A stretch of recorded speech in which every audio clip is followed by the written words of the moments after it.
আসসালামু আলাইকুম রহমতুল্লাহ বরকাত। সম্মানিত নাসির ভাই, আমি অনেক ব্যস্ততার কারণে আপনার সাথে সময় দিয়ে কথা বলতে পারি নাই। ওই সময় আমার একটু দেরি হয়ে গেছে। তো আপনি খুব সিরিয়াসলি যে বিষয় নিয়ে জানতে চাইছিলেন, আপনি তো আলহামদুলিল্লাহ উম্মার মধ্যে ঐক্যের প্রতীক। আপনার যে কোরবানি, সেবামূলক কার্যক্রম, দাওয়াতি কার্যক্রম, আমার সবচেয়ে বড় কথা হলো আপনার মধ্যে যে একটা ঐক্যের যে ধারণা আপনার মধ্যে আছে। তো এই জন্য আমি আপনাকে অনেক ভালোবাসি।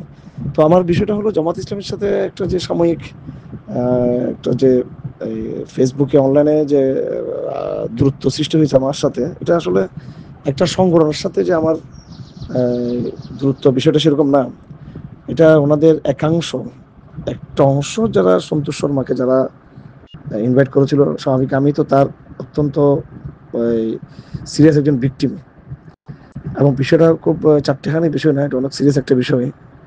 সে তো ভারতের যেই যে গোয়েন্দা সংস্থার যে প্রধান ছিল সে সময়, আমার নির্যাতনে সরাসরি সে পার্টিসিপেট করেছিল। তো বিষয়টা শুধু আমার বিষয় না, জাতীয় একটা ইস্যু। এখন ওরা সেটা ভুলও হোক, ইচ্ছায় অনিচ্ছা হোক, একটা ভুল তাদের হয়ে গেছে। সো জাস্ট ওই জায়গাটাতে আমি তাদেরকে সংশোধন দিয়েছি আমি। সাথে আরো কিছু আমাদের কনসার্ন যেটা আছে সেটা হলো স্বৈরাচার পতনের পরে যেভাবে আমাদের সম্মিলিতভাবে বাংলাদেশের নতুন যে বিকাশ, নতুন পুনর্গঠনে, আপনি জানেন আমি আপনি সব অনুকূল প্রস্তাব, অনুকূল কাজ আমরা সাথে চিন্তা করতেছিলাম।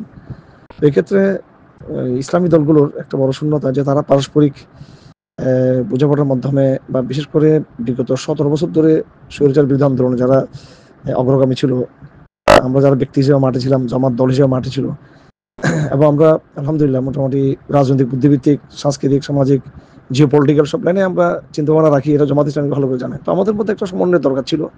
এই সমন্বয়টা হয়ে ওঠেনি, বরং উল্টা যেটা হয়েছে, বিএনপি এবং আওয়ামী লীগের আদলে ইসলামী দলগুলোর মধ্যে একটা দ্রুত ক্ষমতামুখী একটা প্রবণতা আমি লক্ষ্য করছি। এবং এই ক্ষমতামুখী প্রবণতার কারণে বিভিন্ন দেশি বিদেশি গোষ্ঠীগুলোর সাথে, পক্ষগুলোর সাথে সমন্বয় করার দিকে জামাত ইসলামী সহ অন্যান্য দলগুলো ঝুঁকে পড়ছে।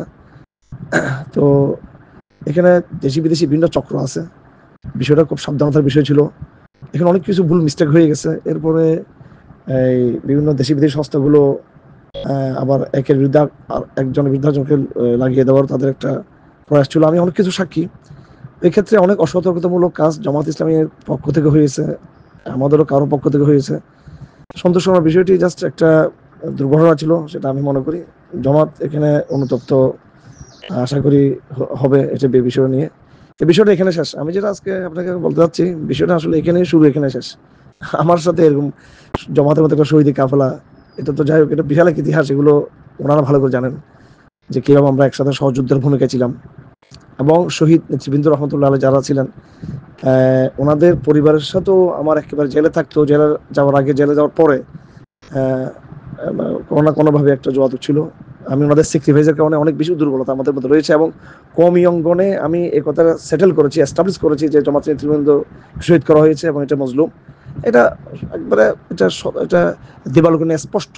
আমি যে নেগেটিভটা জামাতের ব্যাপারে তৈরি করেছি, সালাফি অঙ্গনে, কওমি অঙ্গনে, তবলিগি অঙ্গনে, যারা জামাতের বাইরে যে অঙ্গন, যারা তাদেরকে পথভ্রষ্ট মনে করতো, সেই জায়গায় আমি জামাতের উপর একটা নিরপেক্ষ নেগেটিভ তৈরি করেছি। আমি ইনসাফের একটা নেগেটিভ আমি তৈরি করেছি। সেক্ষেত্রে আমি কি তাদের কিছু বলতে পারবো না? আমি নসিহা স্বরূপ সেটা কি হয়ে যাবে? হয়তো আমার বাসার মধ্যে কোনো হয়তো কঠোরতা থাকতে পারে, সেজন্য আমি এটা আমি নিজে দুঃখিত হব যদি আমার কোনো শব্দ চয়ন করে ভুল থাকে। কিন্তু ওনাদের ভুল হয়ে থাকলে সেটা দল হিসেবে তো অনেক বড় একটা ওনাদেরকে এই বিষয়ে সতর্ক হওয়া উচিত। আমি যেটা এখন আপনাকে সর্বশেষ জানিয়ে দিতে চাচ্ছি যে ইনশাল্লাহ ঐক্য অটুট থাকবে, সমন্বয় অটুট থাকবে। আমার পক্ষ থেকে কোনো রকমের কোনো দুর্বিসন্ধি নেই, এবং কোনো রকমের কোনো স্পাইরেসি নেই, কোনো বিদ্বেষ নেই আমার পক্ষ থেকে। ইনশাল্লাহ আমি আগে যেভাবে আছি ওভাবে থাকবো। আমি ওনাদেরকে ভালোবাসি, আল্লাহর জন্য ভালোবাসি, আগামীতেও এই ভালোবাসা অব্যাহত থাকবে ইনশাল্লাহ আজিজ। এবং একসাথে আমরা মনে করি এই পুরো দেশ এবং পুরো অঞ্চলের ইসলামের কল্যাণে, মানবতার কল্যাণে একসাথে ঐক্যবদ্ধ থাকার কোনো বিকল্প নেই। এটা আমি বিশ্বাস করি, মনে করি, এবং এটা বাস্তবতা। আর আপনাকে ধন্যবাদ, আপনি এই বিষয়টা নিয়ে খুব বেশি কনসার্ন ছিলেন। আপনার মধ্যে একটা মানবতার এবং ইসলামের দরদ আপনার মধ্যে রয়েছে, বিশেষ করে ঐক্যের একজন আপনি প্রতীক। তো আপনাকে ধন্যবাদ জানাচ্ছি, আপনি বিষয় নিয়ে আপনি আমার অবস্থান জানতে চেয়েছেন।